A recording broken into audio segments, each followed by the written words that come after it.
چمتو یاست چې د پاکستان مرسته ومنئ؟ نه قطعا نه. داسې دی ما درته ویلی چې زموږ مشکل د طالبانو سره یو غټ مشکل مو دا دی چې دوی د پاکستان خبره ومنل، د پاکستان نیابتي ډله سوه. آیا طالبان په هغه وخت کې نه پوهېدله چې دا پاکستان زموږ دښمن دی؟ آیا طالبان په هغه وخت کې نه پوهېدل چې دوی ته یې ویل چې خپله اردو خرابه کوي، خپل حکومت خراب کوي او دغه حالت ته سره د راورسېدل؟ ډیورنډ پاک له ستاسو نظر اخلو. اوس خو دا مشکل موږ ته راپاته دی، دا مشکل موږ څنګه حل کړو؟ نن را سره ځانګړې مرکه کې ښاغلی سادات میلمه دی. له ده سره به د طالبانو او پاکستاني لوري ترمنځ په وروستیو نښتو، سیمه ییزو حالاتو او د افغانستان په روان حالت خبرې اترې وکړو. د مقاومت جبهې ته ورسره کښېنستلم چې موږ یو لاره پیدا کړو چې یو ځای کار وکړو. متاسفانه چې د هغو د خوا ونه منل سو.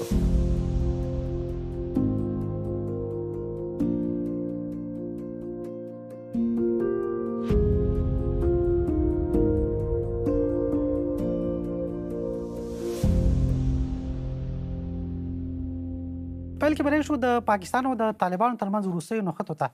ولې دغه دوه پخواني دوستان په دښمنانو بدل شول؟ دا دوه دلایل لري تر هغه ځایه پورې چې زه احوال لرم. اول دلیل یې دا دی چې طالبانو د پاکستان پوځي مخالفه ډله ټي ټي پي ته ځای ورکړی دی، هغه حمایه کوي او هغه سپورټوي او په د پاکستان پر ضد باندې دا ډله خپل فعالیتونه لري. بل دلیل یې دا دی چې پاکستان توقع درلودله چې طالبان کله چې قدرت ته ورسیږي باید د پاکستان په خوښه باندې د خارجي مملکتو سره خپل ارتباطات محکمه کړي، خو هغه داسې معلومیږي چې طالبان اوس خودسرانه د نورو مملکتو سره رابطه ټینګوي او بالکل یوه رابطه چې د پاکستان د حساسیت باعث ګرځېدلی دی هغه د طالبانو او د نوي ډیلي یا د هند د حکومت نږدېتوب دی. حداقل دغه دوه دلیله اوس معلومیږي چې باعث د دې ګرځېدلی چې د طالبانو او د پاکستان تر مابینځ دغه مشکل جدي سي. پاکستان څه غواړي؟ پاکستان د څه په لټه کې ده؟ فکر کوم چې یوازې د ټي ټي پي موضوع تاسو ورته د هند موضوع ته م اشاره وکړه. رښتیا هم دغه دوه موضوعات دي، له هند سره د طالبانو نږدې کېدل او د ټي ټي پي، که نه نور موضوعات هم شته؟ په اصل کې خو طالبان پاکستان ډېر وخت کېږي چې د دې په لټه کې دی چې افغانستان یو ناکامه هیواد دی، یو داسې هیواد دی چې همیشه د پاکستان تر ولکې لاندې او تسلط د پاکستان یې ورباندې. حتی پاکستانیانو کوشش د دې هم وکړي د مجاهدینو په وخت کې چې افغانستان بلکې د پاکستان د خاورې جز وګرځېږي او په دې سبب د پاکستان سره د افغانانو ډېره جدي دښمني ده او دا دښمني تقریبا 50 کاله کېږي چې ادامه لري. دا دښمني د هغه وخت څخه شروع سوله چې سردار محمد داود خان افغانستان جمهوریت اعلان کړي او په عین زمان کې پاکستان د جمهوریت مخالفینو ته پناه ورکړل او دا دښمني تر اوسه پورې ادامه لري. په مختلفو مراحلو کې پاکستان مختلف بهانې پیدا کړي دي. د جمهوریت په وخت کې بهانه دا وه چې تاسې د هند سره نږدې یاست. د طالبانو په وخت کې بهانه دا ده چې دلته ټي ټي پي دی. حال دا چې پاکستان خپله پوهېدی چې ټي ټي پي همیشه د طالبانو ملګری دی. ټي ټي پي په وزیرستان کې جوړ سو، پاکستان تر ولکې لاندې په منطقه کې جوړ سو، وری رشد وکړي. په مختلفو مراحلو کې پاکستان مختلف بهانې پیدا کړي دي، خو اکثره ستراتیژیک فکر په پاکستان کې دا دی چې په افغانستان کې چې هر نظامي هغه باید د پاکستان تر ولکې لاندې نظامي او پاکستان د دې تصمیم ونیسي چې افغانستان منابع د افغانستان خارجي سیاست او د افغانستان پوځي سیاست په څه رقم. زموږ شکایت هم د هغه اوله سره څخه طالبان سره موږ دوه مشکله درلودل. یو مشکل دا و چې تاسې دغه بېځایه امر بالمعروف مه کوئ، د خلکو انفرادي ازادۍ مه سلبوئ او په زوره باندې خپل نظریات مه قبلوئ. دوم شکایت زموږ دا و چې تاسې د پاکستان لاسپوڅ یاست او طالبان اوس د دې حالت څخه ځان نسي رایستلی په خاطر د دې چې تر دغه پرونه پورې چې جمهوریت و پاکستان طالبان ته سلاح ورکول، باروت یې ورکول، اهداف یې ورکول، ټریننګ یې ورکوي چې ورڅه خپل په کلي کې پل والبزوه، ورڅه خپل د کلي مشر مړ کړه، ورڅه د کابل د کندهار سړک چې څو واره جوړ سوی دی طالبانو په هوا کړی. آیا طالبان په هغه وخت کې نه پوهېدله چې دا پاکستان زموږ دښمن دی؟ آیا طالبان په هغه وخت کې نه پوهېدل چې دوی ته یې ویل چې خپله اردو خرابه کوي، خپل حکومت خراب کوي او دغه حالت ته سره راورسېدل؟ پاکستان راغله په کابل باندې بمباري وکړې، په ننګرهار کې، په خوست کې، په کندهار کې، په بېلابېلو ولایتونو باندې بمباري وکړې. پاکستان څه غواړي؟ پاکستان د څه په لټه کې ده بالاخره؟ پاکستان د دې په لټه کې دی چې طالبان مات کړي، طالبان تسلیم کړي خپلو خواستو ته. 50 کاله پاکستان دا خوب لیدی چې داسې ګستاخي دی پیدا کړي او داسې یو لاسرسی پیدا کړي چې په افغانستان کې چې یو شی د دوی زړه غواړي هغه وسي. په دا 50 کاله کې امکان نه درلودی، مګم د طالب په حضور کې دا فرصت پیدا کړي او دا ګستاخي پیدا کړله چې اوس په افغانانو باندې د شپې او د ورځې چې هر ځای پاکستان وغواړي بمبارد کوي. او دا بار چې موږ ویل افغانانو ته چې مه کوئ د پاکستان په خوله مه یې لاس پوڅې کیږئ، مه کیږئ نیابتي ګروپ چې هر څونه ورور درته وایي درواغ وایي، چې هر څونه ملګري درته وایي درواغ وایي.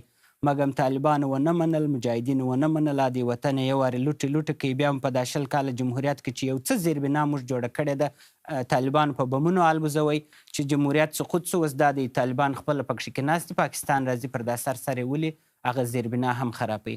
اوس بیا نیازه حساب دا اوس هم پاکستان لګیا دی نوې نیابتي ډلې جوړوي په دې خاطر چې افغانستان ته واوړي او هلته د طالبانو پر ضد خپل اقدامات وکړي. مګم په خوښه د پاکستان زه هغو ته وایم چې 1 وار 2 وار 3 واره دا درس افغانان باید واخلي.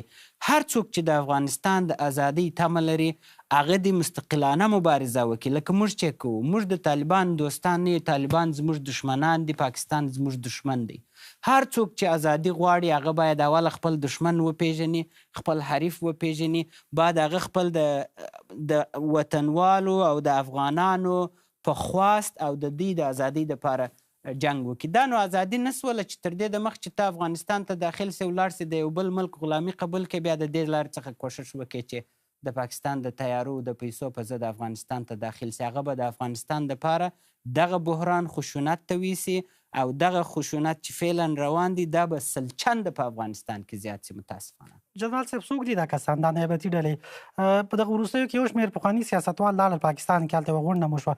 داسې اوازې یا ګنګوسې دي چې پاکستان بیا یو شمېر سیاسون غوښتي. هدف مو له دغه نیابتي ډلو څخه پخواني سیاستوال دي، پخواني څېرې دي که نه نور افراد دي، نور څوک دي، وسلوالې ډلې دي؟ اکثر پخواني پاکستان ته لاش دا دی چې پخواني جهادي رهبران برته وکاري د نیابتي ډلو په حیث باندې. په دې کې پاکستان د دا اوس څخه کوښښ شروع کړی دی چې قومي تضادونه ډیر کې ګویا دا چې بعضې قومونو ته وایي چې د دغه قوم سره موږ مخالفت لرو تاسې حمایه کوو، بیا هغه قوم ته وایي چې د دغه قوم سره موږ نه خوشحاله تاسې حمایه کوو. خو اکثره چې موږ خبر یو، زموږ معلومات چې موږ ته رارسېدلي دي یا جهادي رهبران دي یا د جهادي رهبرانو زامن دي چې پاکستان کوښښ کوي چې دوی د نیابتي ډلو په حیث باندې استفاده کړي. اوس نو آیا پاکستان به دا ظرفیت پیدا کړي او دا به کامیابه سي چې اوسې کولی دا خلک استخدام کړي او خپل نیابتي ډلې په حیث باندې استعمال کړي؟ که چېرته پاکستان له تاسو څخه غوښتنه وکړي شي د طالبانو په نسکورولو کې موږ له تاسو سره مرسته کوو، چمتو یاست چې د پاکستان مرسته ومنئ؟ نه قطعا نه. داسې ما درته ویلی چې زموږ مشکل د طالبانو سره یو غټ مشکل مو دا دی چې دوی د پاکستان خبره ومنل، د پاکستان نیابتي ډله سوه، د پاکستان په خوله یې زموږ اقتصاد خراب کړي، د پاکستان په خوله یې زموږ ازادي سلب کړله، د پاکستان په خوله یې داسې زمینه مساعده کړله چې 10 میلیونه افغانان مهاجر سوله، افغانان زیربنا خرابه سوله، د افغانانو د ژوند چانس خراب سو او افغانستان داسې یو حالت ته رسېدلی چې د شپې او د ورځې پاکستان بمبارد ورباندې کوي، یو مملکت نسته چې محکومه یې کړي. دا وضعیت خو طالبانو جوړ کړي، د پاکستان په خاطر یې جوړ کړي. پاکستان زموږ سره دښمني لري، دوامداره دښمني یې پاللې ده. په هیڅ صورت سره زه دغه شرایط مساعد نه وینم چې پاکستان دې ته حاضر سي چې یو آزاد، آباد او مقتدر افغانستان ومني. چې هر څوک پاکستان حمایه کوي په خاطر د دې حمایه کوي چې افغانستان تر دغه لا خراب سي، تقسیم سي او په افغانستان کې دوامداره داخلي جنگ رشد پیدا کړي تر څو دوی مطمئنه سي چې اوس نو افغانستان زموږ د سیالۍ څخه وتلی دی او موږ کولی سو چې خپل نور کارونه وکړو. د پاکستان او د افغانستان غټ مشکل د خاورې مشکل دی.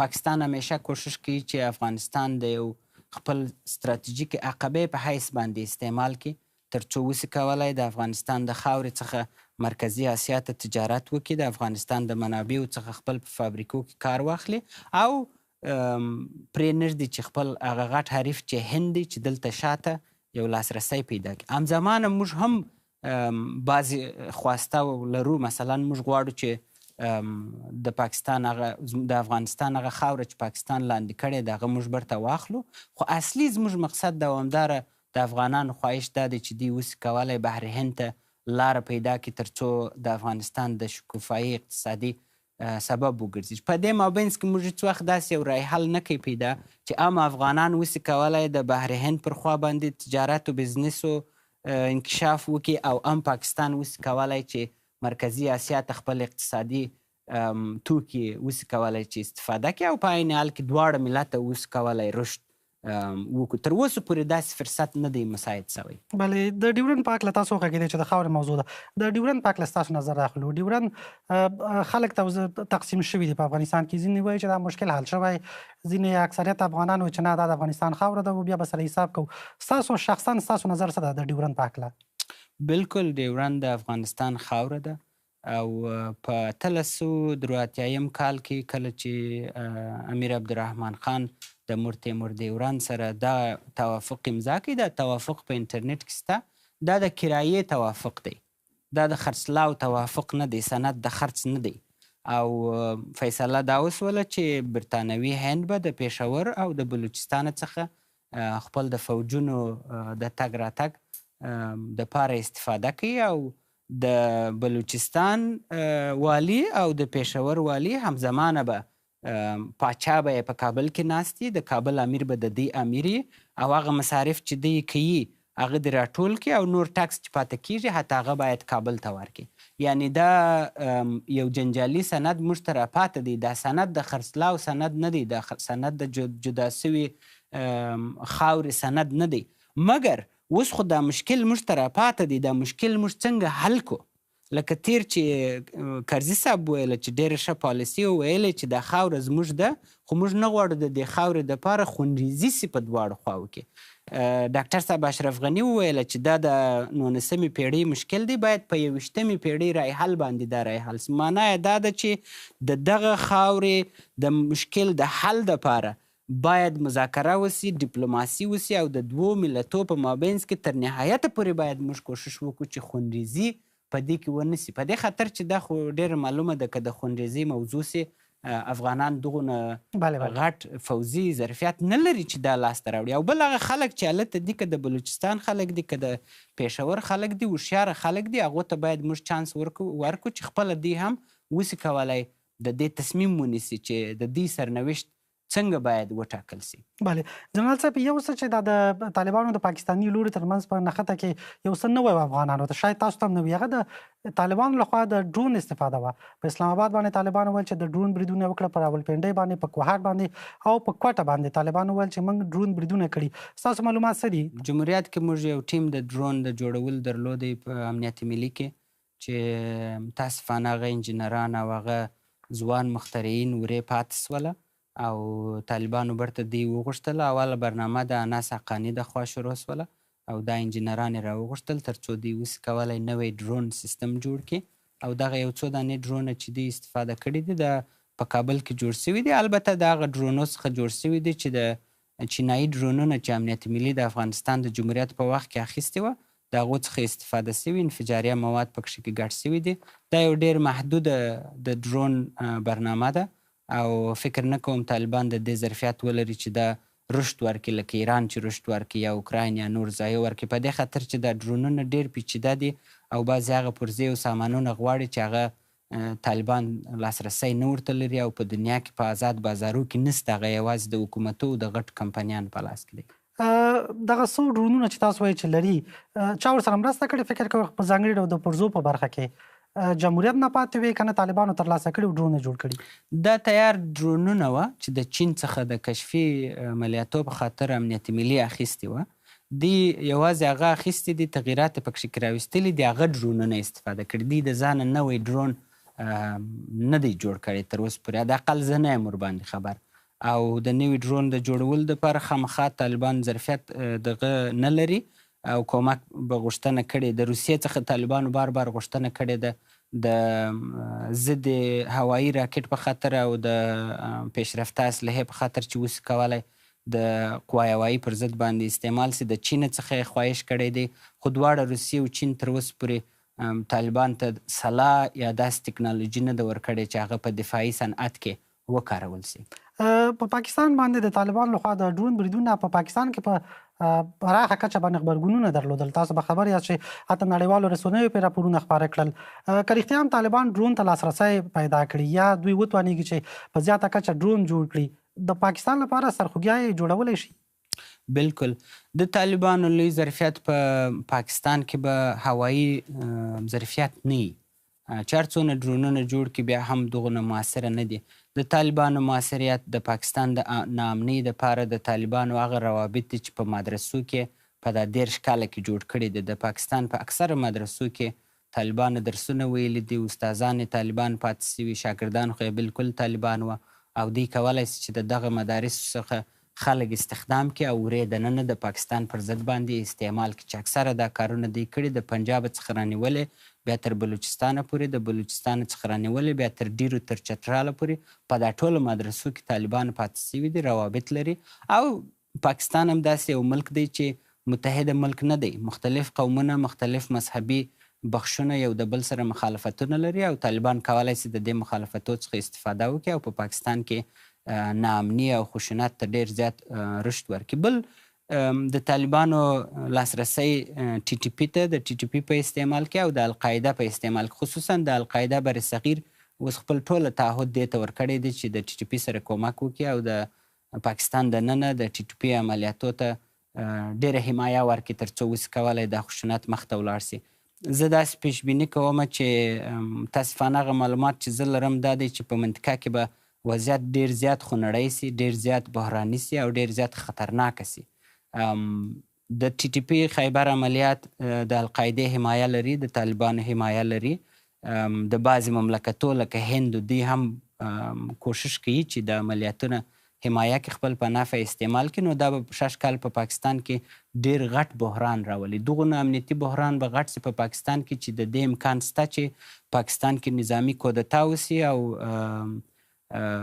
مارشال عاصم منیر کنټرول په لاس کې واخلي او ملکي حکومت بیخي بې صلاحیت کې په دې خاطر چې د مسیر د ناامنیو په دنیا کې چې وګورئ چې هر ځای ناامني بیخي ډېره سي، بیا نظامیان راسي حکومت په لاس کې واخلي، چې دا د پاکستان په ګټه نه ده. او بالکل د افغانستان په خوا کې چې طالبان دي او د دې سره به هم پاکستان هغه خپل نهایي ظرفیت د نظامی، سیاسي، نفوذي کار کې تر څو چې د طالبانو خواته هم تاوان ورسي. متاسفانه چې نه طالبان د خلکو دغونه پروا لري او نه د پاکستان حکومت لري. بنان د دې امکانات ډېر شته. نیازی صاحب چې 6 کال افغانان د ډیورند په دواړه خواو کې چې دي، که بلوچان دي که پښتانه دي، به ډېر زیات د زیانو سره مخامخ سي که د دې جنګ لاره ونه نیول سي. د دې چانس زه ډېر لږ وینم چې داسې یو ظرفیت او قدرت پیدا سي چې وسي کولی د پاکستان او د طالبانو په مابینځ کې اوس سوله راولي. څه فکر کوئ چې دواړو په ځانګړي ډول د ډیورند په کرښه باندې دواړو خوا پښتنو ته یو خوا پاکستان راپورته کېږي، هغوی بمباري کوي، ملکیان وژني، بل خوا په افغانستان کې طالبان دي چې په افغانانو څه ډول ورځ راوستئ.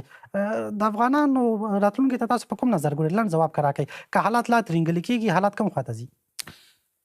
د یو ملت راتلونکی د هغه سیاسي نظام کولی سي چې تعیین کړي چې دا کومې خواته ځي. فعلا هغه سیاسي نظام چې په کابل کې واکمن دی هغه ډېر غلط نظام دی، هیڅ لیدلور نه لري، برنامه نه لري، اقتصاد نه لري، ظرفیت نه لري. نو بنان ته کولی سي ووایي چې د افغانانو آینده به ډېره خراب آینده وي که دغه سیاسي نظام بقا پیدا کړي. په دې خاطر زه وایم چې دا سیاسي نظام باید تغییر سي او افغانان داسې یو سیاسي نظام ولري چې هغه آینده د افغانانو دپاره جوړه کړي، نه خپل د رژیم او خپل د انډیوالانو دپاره. بلې پوښتنه هم دا ده ښاغلی سادات چې د طالبانو رژیم به څوک چپه کوي؟ تاسو په 2023 کال کې په یوه مرکه کې ویلي چې له اختر وروسته ځئ افغانستان ته جنګ کوئ. د متحدې جبهې چې تاسو راس کې یاست، تاسو مشر یاست، څه مو کړي تر اوسه پورې؟ موږ په 2023 کې هغه غلط اشتباه سوی وه چې خلکو دغه کړی و. ما داسې نه دي ویل چې موږ د اختر بعده جنګ کوو. ما د اختر بعده موږ خپل انسجام شروع کوو چې هغسې مو هم وکړله. د اختر بعده چې د اکتوبر میاشته کېدله موږ خپل دفتر پرانیستی په امریکا کې او هلته مو په څو مرحلو کې موږ خپل کار وکړي. اوله موږ هغه تکړه باغیرته باعزته وطن پرسته جنرالان، والیان، ډیپلوماټان هغه چې وه هغه مو راټول کړله، بعضې قومي مشران، یو ګروپ د رهبرۍ مو جوړ کړي چې دا رهبري محکمه سي. دومه مرحله کې موږ یو نهاد جوړ کړي چې هغه متحده جبهه وه چې اوس کولی دا نهاد د وسیلې په حیث استفاده کړو او موږ خپل مقاصدو اهدافو ته چې د افغانستان ازادي ته هغه ته ورسېږو. درېیمه مرحله چې دا زموږ نهاد نوی و، موږ هم نوي وو په سیاست کې، ضرورت د دې و چې دا نهاد دنیا ته معرفي کړو، افغانانو ته معرفي کړو او خپل د جنګ او دغه محاربه او د ازادۍ دپاره چې موږ مقابله کوو د دې مشروعیت په دنیا کې واخلو، په دې خاطر چې موږ نه غواړو په دنیا کې موږ ته د یو تروریست په سترګه وکتل سي. نو په دې خاطر موږ خپل سیاسي فعالیتونه په اروپا کې، په امریکا کې، د افغانستان په همسایګۍ کې مو شروع کړئ او ډیر کار مو وکړي. اولین کار موږ دا وکړي چې دغه ملامتي چې پر افغانانو وه چې جمهوریت افغانان سقوط کوي، موږ برته واړول چې یا دا ملامتي د بایډن وه، دا اشتباه بایډن وکړي، دا خیانت بایډن وکړي، او که د ده خیانت نه وای هیڅکله دا جمهوریت سقوط نه کوي. دوم کار موږ دا وکړي چې د افغانانو په اتحاد اتفاق کې یو ډیر لږ نقش ولوبو چې دغه زهرجن تبلیغات چې کیږي د قوم په نامه، د مذهب په نامه او د سمت په نامه، تر دې په کمولو کې کوشش وکړو چې د افغانستان ځوان نسل پر یو دغه باندې راټول سي. زموږ څلورم مرحله نظامي محاربه ده او نظامي محاربه ضرورت دی تر څو وسي کولی د طالبانو رژیم راچپه کړي. دا جنګ څه ډول جنګ به کوئ؟ دا جنګ به د افغانستان د دننه کیږي، افغانان به یې کوي او خپل د ازادۍ دپاره به یې کوي، آزاد افغانان به یې کوي او د هغه افغانان چې نیابتي ډلې دي هغه به دا کار خو همدغه کار جنرال صاحب ولې په دغه شاوخوا 15 کلونو کې ونه شو؟ ولې افغانان راپورته نه شول د طالبانو خلاف؟ افغانان ټول د طالبانو خلاف دي. تاسې ولاړ سئ په افغانستان کې هره ورځ تاسو په خبرو کې دا خبره دغه کوئ، که ښځه ده، که نر دی، که ځوان دی، که سپین ږیری دی، که عالم دی، که یو شی چې یو څوک په سر کې لري، قسم په خدای ده چې سلمانان له د طالبانو پر ضد دي. تاسې خپله په دې باندې خبر یاست، یعنې افغانان د طالبانو پر ضد دي. د دې کار دپاره یو ښه سیاسي رهبري موږ جوړه کړې ده، یو ښه نیک نوم مو په دنیا کې جوړ کړی دی. خلک آماده دي چې سلا واخلي د طالبانو په مقابل کې خپل سلا استفاده کړي او دا نظام را نسکوره کړي او خپل ازادي واخلي، خپل ځان ته سم نظام جوړ کړي. دلته د منابعو په قسمت کې موږ یو څه شاته یو، نور ترتیبات مو نیولي دي. اوس مو کوشش دا دی چې خپل منابع ته اضافه افزایش وکړو. یعنې په تمه یاست چې کوم هېواد در سره مرسته وکړي، که نه خپله منابع غواړي پیدا کوي؟ که هېوادونه مرسته وکړي موږ نه وایو، خو کوم هېواد او په خاطر د څه شي؟ مثلا که هېواد لکه پاکستان زموږ سره وایي چې موږ کومک در سره کوو، موږ یې نه منو. که هند وایي چې کومک در سره کوو، موږ یې نه منو. مثلا که اسرائیل وایي زه در سره کومک کوم، دغه کومک موږ نه منو. د چین دی مثلا نه منو. بس داسې هېوادونه یي چې د افغانستان سره خواخوږی لري او په دې کې دوی کوم پټه معامله او پالیسي ونه لري، هغه زموږ سره که کومک وکړي پر دواړو سترګو یې منو او خپل د ازادۍ دپاره به استعمال کړو. بله جنرال صاحب، تاسو ویلې چې تاسو یو هدف دا و چې افغانان سره منسجم یو ځای کوي. بېلابېلې جبهې اوس شتون لري. یو د ازادۍ جبهه ده چې یاسین ضیا پکې ده راس کې ده، بل د مقاومت جبهه ده چې ښاغلی احمد مسعود راس کې ده، بل ستاسو جبهه ده. ځینې نور جبهې هم دي، دغه جبهې دي چې تر ډېره پورې په جنګ باندې تاکید کوي. ولې یو متحده جبهه جوړه نه شوه؟ ولې یو مشترک چوکاټ را جوړ نه شو چې ټول په شریکه تر یو چتر لاندې مبارزه وکوئ؟ زه خپله څو واره ولاړم د مقاومت جبهې ته، ورسره کښېنستلم چې موږ یو لاره پیدا کړو چې یو ځای کار وکړو. متاسفانه چې د هغو د خوا ونه منل سو. ولې؟ ځواب یې څه و؟ داسې هغه د اختلافات ټکي پکې څه وه چې مثلا په کومو موضوعاتو تاسو جوړ رانغلی؟ په ملي مسایلو کې موږ سره جوړ رانغللو. یو غټه موضوع د بیرغ موضوع وه، بل موضوع مقاومت جبهې نه مني ملي بیرغ هم نه وه. زما خوښه دا وه چې د پخوانۍ د مجاهدینو د وخت بیرغ چې دی، ما ورته ویل چې دا په پېښور کې جوړ سوی، د پاکستان د خوا جوړ سوی، دا زموږ ملي بیرغ نه دی، دا باید ایسته کړو، دا د افغانستان د تفرقې سبب ګرځېږي. دوی ونه منله. بله موضوع د قانون اساسي موضوع وه چې ما تر اوسه پورې خو موږ ځان ته قانون نسو جوړولی. هغه قانون چې تیار جوړ دی، افغانانو جوړ کړی، په لوی جرګې کې جوړ کړی، فعلا به دغه استعمال کو. بیا چې وطن د خیر آزاد سو، بیا به لویه جرګه راوغواړو. په قانون اساسي کې که خلکو تغیرات راوستل، په هغه کې موږ مشکل نه لرو. مګر اوس د ځانه څخه که زه یو نسخه ولیکم د قانون په حیث باندې او توقع ولرم چې ټول افغانان یې را سره قبول کړي، دا اشتباه ده. د ډاکټر صاحب ضیا سره موږ دوامداره هماهنګي لرو، ښه رابطه لرو. ډاکټر صاحب ضیا زموږ لوی درستیز پاتې سوی، تکړه سړی دی، باغیرته سړی دی او د هغو سره موږ نږدې روابط لرو. خو رسمي په سیستماتیک ډول همکاري تر اوسه نه ده شروع سوې. زه توقع لرم چې د ازادي جبهې سره موږ اوس کولی تر دې هم نږدې کار وکړو. ولې نړۍ تر اوسه پورې د طالبانو مخالفو جبهو څخه ملاتړ نه ده کړی؟ له تاسو څخه یې ملاتړ کړی او که نه تاسو هم کولی شئ ځواب ورکړئ. په ټوله کې ولې نړۍ چمتو نه ده چې د طالبانو مخالفانو سره مرسته وکړي؟ د نړۍ نه مرسته کول تر هغه ځایه پورې چې ما لیدلی دی یو غټ دلیل یې دا دی چې تر اوسه پورې امریکا د طالبانو په ضد باندې کومه برنامه نه لري. نړۍ چې موږ وایو معنا د اروپایي مملکتونه، دا زورور د ناټو مملکتونه او خپله امریکا نه د طالبانو پر ضد باندې کومه ډېره معینه برنامه لري او نه هم د طالبانو په ګټه باندې کومه ډېره معینه برنامه لري. د برتانویانو سره نور اروپایي مملکتو سره چې موږ خبرې کوو هغه وایي چې زموږ قلم د امریکا په لاس کې دی چې هرې خوا ته یې هغه کش کړي. یعنې افغانستان نور لومړیتوب نه لري دوی ته.